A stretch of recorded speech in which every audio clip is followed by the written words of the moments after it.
The Carney brothers began their entrepreneurial journey with second-hand equipment and a modest building, showcasing remarkable resourcefulness in launching their first pizzeria. On their opening night, they drew in customers by offering complimentary pizzas, effectively cultivating a loyal customer base right from the outset. The swift growth of Pizza Hut led to its incorporation and franchising within a year, underscoring the success of their innovative business strategy. The design of Pizza Hut's restaurants, inspired by 1950s architecture and introduced in 1963, aimed to capture attention and attract customers. By 1969, this aesthetic had become a hallmark across all locations.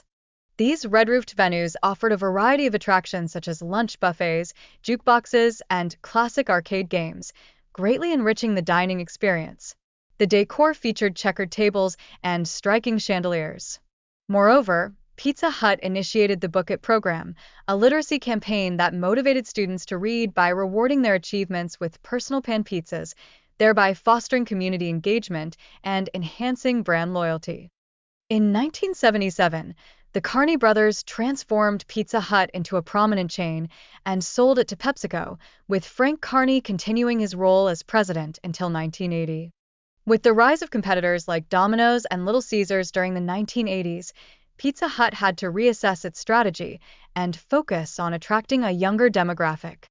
Today, many Pizza Hut locations have transitioned from their traditional designs to contemporary aesthetics, placing a greater emphasis on delivery services rather than the classic dine-in experience.